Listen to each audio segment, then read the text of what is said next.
Last week, we spent our entire morning talking about David's personal growth. And we did that so that we could reflect on what it means to be the kind of people who keep on growing our entire lives. And so in order to look at David, we also considered some of the opposition that we face as we try to grow as people, as we try to grow in faith. Specifically, we noticed that growing up into maturity requires us to swim upstream in a culture that is not hospitable to people growing up. And the church has far too often taken its cues from society on this and decided it's just too hard and it's not worth it to swim against the current. And so the church has often been a place, a community, a people where immaturity reigns. The church can become a people marked by immature thinking and immature emotions and immature faith as these get held up as examples to aspire to. Now, of course, any community of people where there is growth and there is new life will always have immaturity, right? Immaturity is not something to be denied or to be rejected, right? It's a stage in growth, and we long to move beyond it because we remember that we are a community of people called together and named by God. The same people that Peter, called to and said, "Be holy as your Father in heaven is holy." The same people that Paul instructs to be transformed by the renewing of your minds. We, the church, are the people that the book of Hebrews urges to set aside childish things.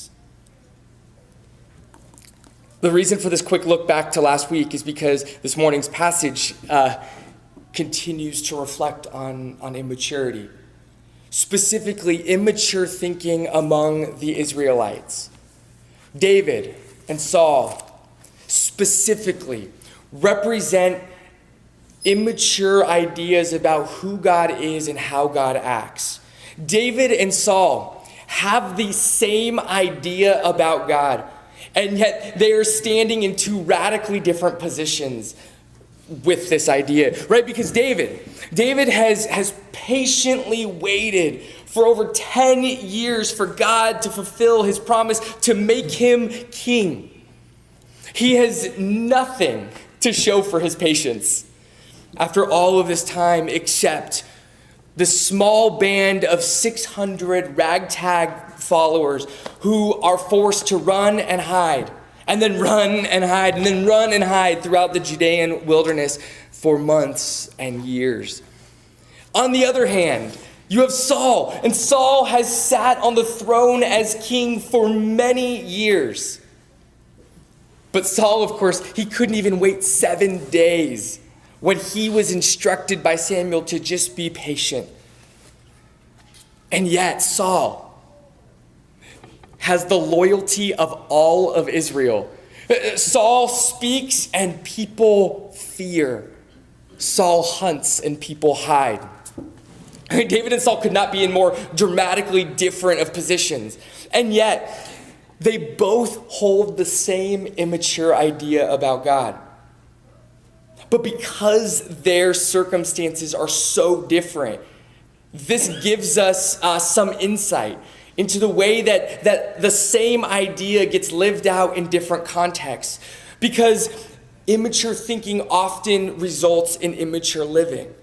And in different lives, in different contexts, this can look really different. But when you dig into it, you discover it's actually the same idea that produces both. And so I want to suggest that this morning's passage is about this bad idea that both David and Saul share about God. And as we explore this, I want to encourage you. I want to encourage you because it's so easy when we look at others, to look at others with judgment, right? Even if that judgment is true. And it would be easy for us to look at David and Saul and nod in agreement and go, these guys, they've got it wrong. They just need to grow up. But this morning, right, God is inviting us through his word to lay out our thoughts before him, to allow him to renew our minds through his word. God is inviting us to think new and better thoughts about who he is and what he is up to, so that we are then better able to love and to worship, to serve and to follow him. I'm going to start by giving away the ending of the story. If you read through the daily worship guide this week, you know where this story goes. David grows. Saul does not. David and Saul start out with the same idea about God. And they both act on that idea. And both David and Saul are confronted by the fact that their idea about God is totally insufficient to capture who God is and what it means to be in relationship with him.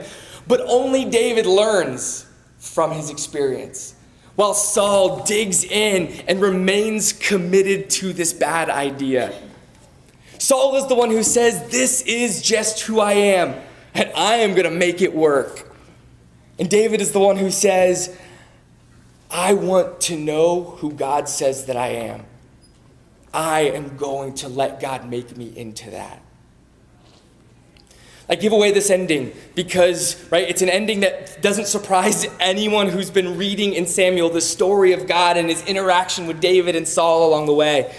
Because this is the pattern of David's life, to humbly learn from God and to let God grow him into a fully adult human person. And this is the pattern of Saul, to stubbornly resist God and to remain stunted in this state of perpetual adolescence. So let's start to dig into this. And to do that, let's take a sort of an overview look at what's at the story that's being told over these 4 chapters. Chapter 27 marks a pretty huge shift in David's life.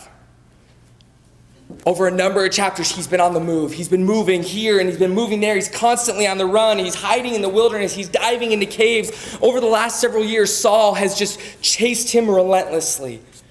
And last week we looked at this account of David's life in the wilderness. But David won't stay in the wilderness. Chapter 27 opens up with David beginning to question his future in his heart. And so David decides to leave the wilderness.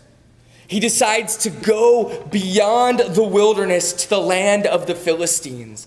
And there he arrives and he creates an alliance with a man named King Achish, a king over Gath, one of the cities of the Philistines. And in verse 6, we find that Achish is giving David this city called Ziklag for them to settle into. So with Ziklag, as David and his army, if you can call it that, with Ziklag as their new home base of operations, David and his men, they began to go on raids. They began to raid towns. Chapter 27 creates some really unsettling questions for readers who really like David and identify with David, but who are really uncomfortable with what David begins to do. Because we noticed last week that David's human. This is part of why we identify with him. David makes mistakes. And we like this about David, because if the one who is after God's own heart makes mistakes, there's hope for us, right? But if we read David's activity here in Ziklag in a fairly straightforward way, David has pushed things a bit too far for our comfort. David has been raiding Israel's historic enemies. But David keeps coming back to King Achish, who's providing them protection in this town. And he keeps telling King Achish that they've been raiding Israelite cities and Israel's allies to cover the lies that he's telling to King Achish. David and his men then have been utterly wiping out the people that they've been raiding. They are engaged in some sort of mass murder as a way of covering up their deceit in order to protect their secure place among the Philistines. It's been really discouraging for me preparing on this passage, specifically the commentaries that I have found. Because everyone who reads the Bible quickly recognizes David has a place of importance. David is important in the story that God is telling us. And so these commentary writers really seem to want to protect David and his reputation. And so you start reading these, and it seems like people are really quick to want to justify what David is doing. They seem to be in a real hurry to explain, it's not as bad as it sounds. But I think it is as bad as it sounds. And I think that we are supposed to be uncomfortable with what David is doing among the Philistines. In verse 11, we are told that this was his custom all the while he lived in the country of the Philistines. This isn't just like a accidental or occasional thing that he's doing. This is what he was doing. In verse 7, we learn that David was there for 1 year and 4 months. David and his men went to live among the Philistines, and there they lived consistent, sustained lives of deception. And there they massacred entire towns to cover that deception. This is who they have become. This is the life that they have chosen for themselves. For the moment, I just want to suggest that this all comes from David's decision to act on a bad idea about God and the way that idea affects him in an ongoing way. But we'll come back to how they end up here. We'll come back to what that idea might be. But in the meantime, the narrator shifts focus as we're catching an overview of this whole story. The Philistines have gathered an army to take up against the Israelites, probably because they're like, hey, David's here with us. This is prime time to go and to take out the Israelites. And King Achish even goes so far as to recruit David to come and to fight with him against the Israelites, thinking, well, this is what David's been doing all along. He's clearly with us. Let's do this together. David suggests to King Achish that he's in, and the focus shifts again. Chapter 28. We're back in Israel. Saul has rounded up his own army to take on this Philistine group coming at them. But Saul, the king, is afraid. No matter how many victories God has given to Saul, no matter how many experiences Saul has had where God has confirmed, I am with you, I will fight your battles, Saul's experiences have not changed him.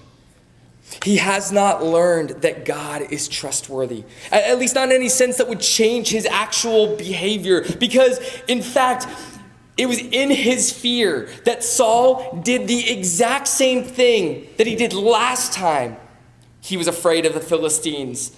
He turns to a religious ritual as a way of using God. Saul goes looking for answers. He is desperate for assurance. And I think that we can resonate with Saul. How often have we seen an invading army approaching us and we go, I don't know what to do, and in fear and in terror we go looking for anything. And Saul, we're told, inquires of God. First, he asks God to speak to him through a dream. And night after night, Saul, he wakes up. No dream last night. And so he keeps doing it over and over, and he looking for some word from the Lord. And then he goes to the priests and he asks them to use their Urim. And he gets nothing. It's worth pointing out that the Urim and the Thummim were a pair of, we're not exactly sure what they are, some sort of dice, some sort of color scheme, but they are this pair of objects that God gave to Israel as a way of making decisions, of discerning what to do in various situations. But they're designed to give a yes or no kind of answer, this option or that option. And there's only one other place in the entire First Testament where the Urim is mentioned without the Thummim.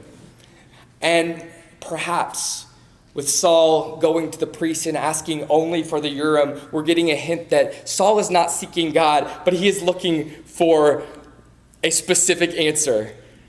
There is only one answer that will be given if you ask for only the Urim. When the Urim comes up silent, though, Saul, he goes to the prophets. Surely God has spoken to one of them, and yet still there is silence. And with a fearful and a trembling heart and no word, no assurance from the Lord, Saul turns. He turns from the standard Israelite methods for seeking God, the Urim and the Thummim. Dreams were somewhat regular among Israelites, prophets, priests. He turns from these standard methods and he turns in this moment of desperation to a practice that was widely known throughout the ancient world that was used among the pagans. It was a method for seeking God that God had specifically outright rejected. You are not to do this. It was a method for seeking God that Saul himself, as king of Israel, had banned from all of Israel. He banned it from the land completely. And so in this way, we are left with no doubt. There is no question in our mind. Saul knows exactly what he is doing, and he knows that it is wrong. We can hear it in his language, because in verse 7 of chapter 28, Saul, he wants to find someone, a medium, so that he can go to her and inquire of her. Previously, he was inquiring of the Lord. And he was using the Lord's methods to inquire, but they didn't work for him. And so now he inquires of her, the medium. She is the one that he is seeking for answers. And in what is, to me, one of the most disturbing passages in all of Scripture, this woman actually conjures up the dead spirit of Samuel. And he gives Saul the answer that he was looking for. He gives Saul an answer. It's not the answer that Saul was looking for. Saul is going to die tomorrow, and it's all going to be over. If I was disappointed about the way that commentaries have explained David and Ziklag, I've been equally bummed that not a single commentary I read saw in this passage an opportunity to challenge the American church. It's been said that pragmatism is the dominant way Americans interact with the world and figure out what is true or not. That simply means, how do I know if something is true? For Americans, we ask the question, does it work? Does it work? If it works, it's true. If it doesn't work, well, there's your answer. This story of Saul seeking a medium to get answers from the dead after failing to get answers using God's approved methods, this is a kick in the teeth that pragmatism needs, right? Because Saul, he goes to a medium and he gets an answer. The medium works. The thing that God told Saul not to do, it actually works. And I have no idea how it worked, and I don't know what it means that it worked. All I know is that the text tells us it worked, and at the same time, God had said, don't do it. And at the same time that God said, don't do it, and it worked, God's methods, the ones that he told his people to actually do, they fail. This is uncomfortable, right? What do we do here? We discover that God is not an impersonal force. that operates by a set of laws. God is deeply personal, which also means that he is responsive, which also means that he can be unresponsive. Because being unresponsive is a way of interacting with someone, as anyone who has ever received the silent treatment knows all too well. The silent treatment can be incredibly powerful. Maybe we've hurt the person, and so they refuse to speak to us. Maybe we've offended them. Maybe they want us to see something or understand something in their silence. Maybe they're just playing hard to get. Whatever it is, silence from a person means something. But Saul can't be bothered with why God might be silent towards him, right? These are methods that God has clearly spoken through before and said, use these. And so the silence means something, but Saul doesn't care. He's not looking for God. He's looking for an answer. He's looking for assurance. And these methods, they don't work for him. And so he's willing to find something that does work for him. And his choice to look for a medium proves what we already suspect about him. He isn't seeking God. He's seeking an impersonal force who will come and who will save him, who will rescue him from his circumstances, who will change everything for him, so he doesn't have to be afraid anymore. This passage leaves us with this lingering truth that we'll have to figure out how to live out in our own lives. Just because something works doesn't mean that it is good. This is actually the same lesson that David will need to learn, though this doesn't get quite to the heart of his and Saul's misunderstanding through this passage. So let's walk this forward a little bit. The narrator shifts again. If we're looking at this whole passage, these 4 chapters, we started with David in Ziklag, and we moved to the upcoming battle between the Philistines and the Israelites. Then the narrator focused on the fearful and the trembling Saul. Now from Saul, the narrator takes us back to the front lines in chapter 29, where the Philistines as a whole decide, David has fought against us just a little bit too long. We're just not comfortable with this arrangement. And so they're willing to let David fight with them. And so King Achish is reluctantly forced to send David back home to Ziklag. And chapter 30 brings us back to David and Ziklag. We find there's a structure to this story, David and Ziklag, where his return means a brutal discovery. David is not safe in Ziklag. David returns to discover that a raiding band of Amalekites have come against the city that he thought was his safe home. They burned the city down. They've taken off the women and the children. And this is a huge wake-up call for David, because this is why David sought out Ziklag in the first place. Remember with me the opening in chapter 27.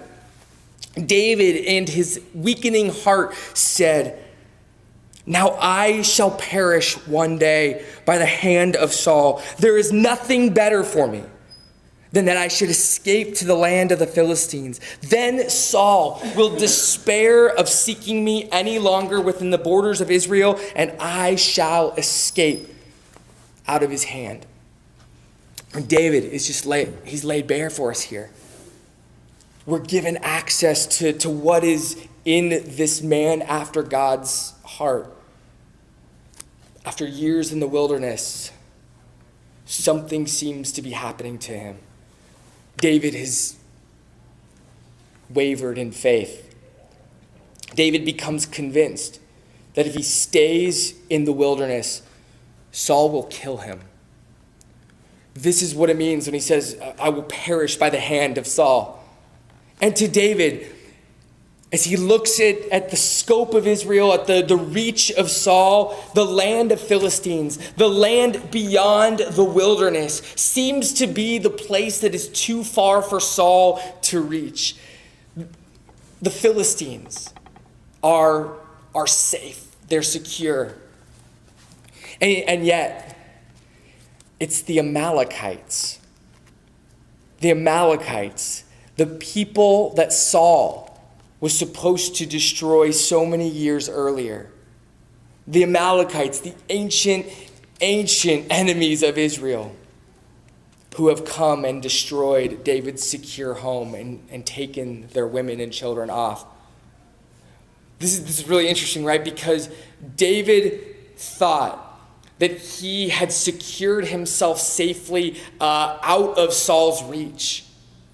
But it turns out that he's actually not safe from the ripples of Saul's reign, of Saul's unfaithfulness. This is one of those places where I think we, as Americans, are confronted by the painful truth that our obsession with safety and security can never protect us. The world is too big. The ripples of our decisions are too spread too far. And we will be, as long as we are like David and believe that there's a place like Gath, a place like Ziklag, where we can hide from whatever danger exists, we will be surprised every single time Ziklag doesn't protect us perfectly. Because Saul has reached David, even though he thought he was out of Saul's reach. And even though Saul didn't mean to. We will face death, and we will face pain, and we will face loss that we did nothing to cause, and that maybe we did everything to prevent. And yet, it will come, because until God has finished making all things new, we're told that death will reign. But like we wrestled with a couple weeks ago, we discover that in the world where there are multiple kingdoms reigning, the reign of Jesus as our King exists and is true and continues to move forward even though death reigns. The question we always have to wrestle with is, which kingdom, which reign will we trust? Which one will we fear? Which one will we align ourselves with? The way that Samuel tells the story, David's escape to Ziklag, is super provocative. Because in chapter 23 of Samuel, just a few chapters before this one starts, David's been in the wilderness. And Saul has been hunting after him. And we find David starting to get maybe a little weary, he's starting to question some things when Jonathan, Saul's son, David's loyal friend, comes and finds him in the wilderness. And in verse 16 of chapter 3, we read, Jonathan, Saul's son, rose and went to David at Horesh and strengthened David's hand in God. And he said to him, do not fear, for the hand of Saul, my father, shall not find you. You shall be king over Israel. Of course, these are the words that David seems to have forgotten, or his faith in these words have begun to waver at the beginning of chapter 27. But we learn that the key to our lives is not our strength. It is our strength in the Lord. Jonathan strengthened David's hand in God at a time when David desperately needed the Lord's strength. David, now weakened with resolve, fled to Ziklag, where David had attempted to strengthen himself with his weapons and with his army and with his alliance with Achish. Saul is guilty of the exact same thing. But when Saul discovers that his strength is not sufficient, he digs in and stubbornly strengthens himself and announces that he's going to prove that he is strong enough anyway. But let's look at what David does. So turn back with me to chapter 30. We're back in Ziklag. The people are weeping because everything is gone. And in verse 6, we learn David was greatly distressed, for the people spoke of stoning him. It turns out the people have begun to lose faith begun to lose faith in him as well. Because all the people were bitter in soul, each for his sons and his daughters. And we find here they're ready to kill David. They are ready to kill him. They had trusted him. He had promised them their safety, and now it appears they had lost everything. But David strengthened himself in the Lord his God. David has strengthened himself in the Lord his God. And what is David's first instinct when he strengthens himself in his knowledge of who God is and what God has promised to do? David's first instinct is to pray. Something he hasn't done at all in Ziklag up to this point. It's interesting that just as Saul did, David also takes hold of a religious object. It turns out this isn't a bad thing to do by itself. And he engages in a ritual, something that we've seen David do over and over again. He inquires of the Lord. But very much unlike Saul, the Lord answers David. But more than that, the Lord directs David and guides him. The Lord then restores to David that which had been lost. And it's here, I think, that we're struck with the idea that has guided both David and Saul so poorly and led them to the places where they're at. It is in God's answer to David and it's in God's silence to Saul that we learn the lesson that God's people always, in every place and at every time, need to learn. And there are two sides to this truth, this lesson. For David and for many of us, we need to understand that there is no place too far for God to reach us. We cannot escape the reaches of God's grace.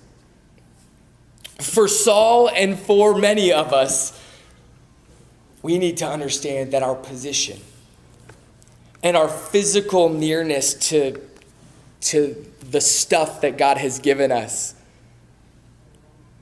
cannot guarantee God's action on our behalf. See, Saul seems to believe that regardless of what he has done, his position as king, his location at the heart of Israel means that he deserves some sort of answer from God.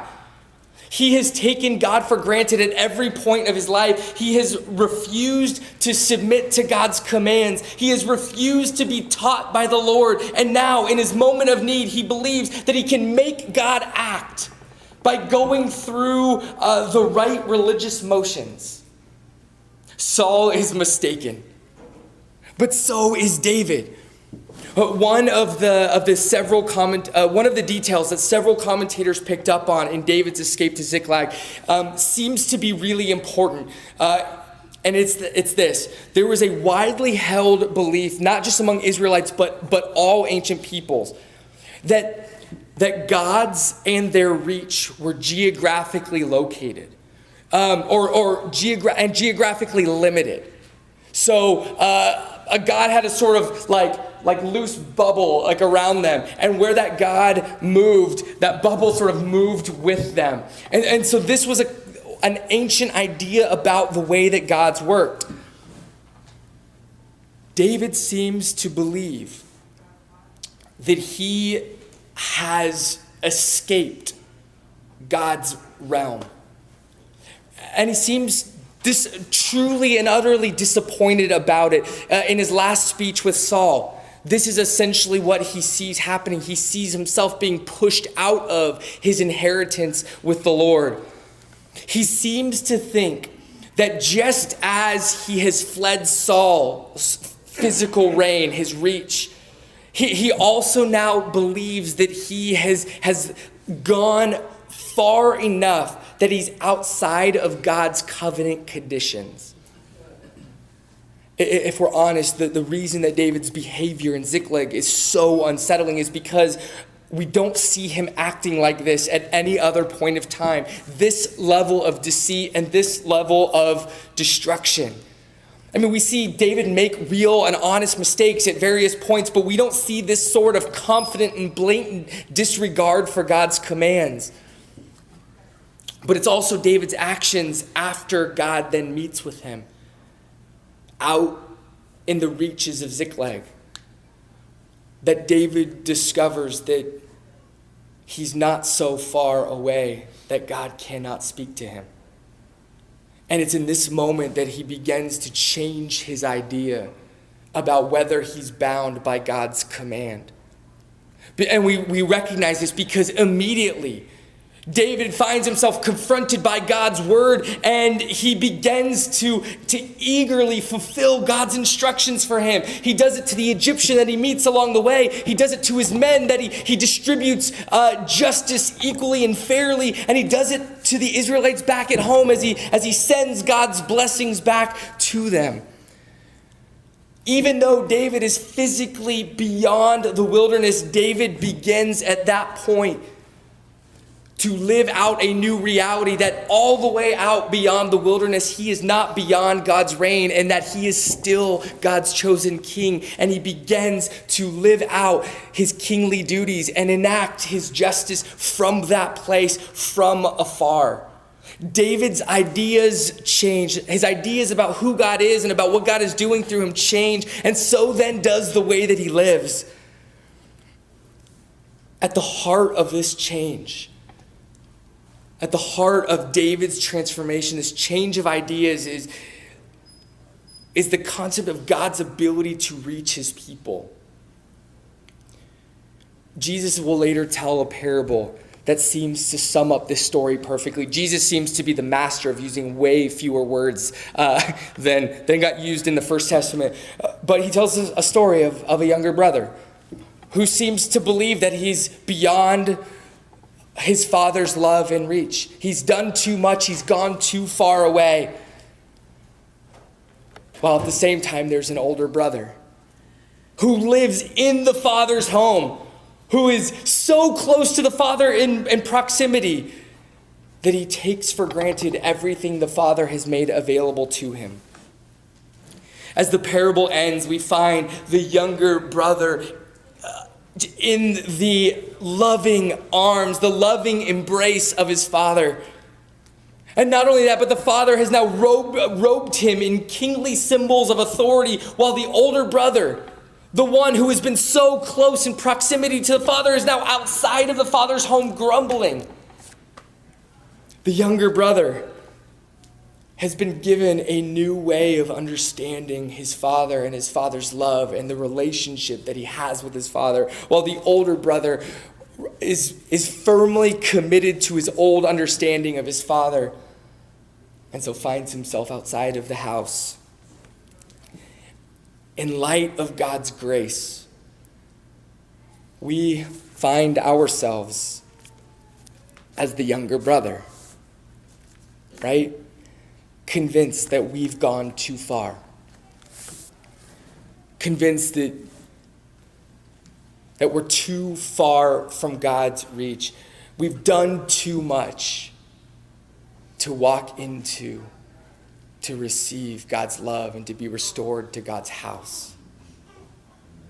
In light of God's grace, we sometimes find ourselves as the older brother, convinced that we somehow deserve something that we haven't been given. And we've taken God's love for granted, and we are busy looking for a way out of the Father's house. This morning, as we come to the table together, we come with this invitation to rethink who God is and what God is doing, to grow up into maturity, understanding the ridiculously extravagant love of the Father,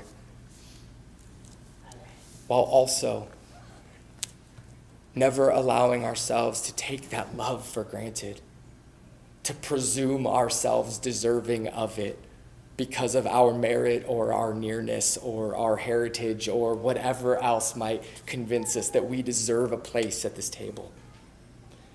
And so this morning, as people being invited to respond to God's grace, let us receive it and let us be transformed by it.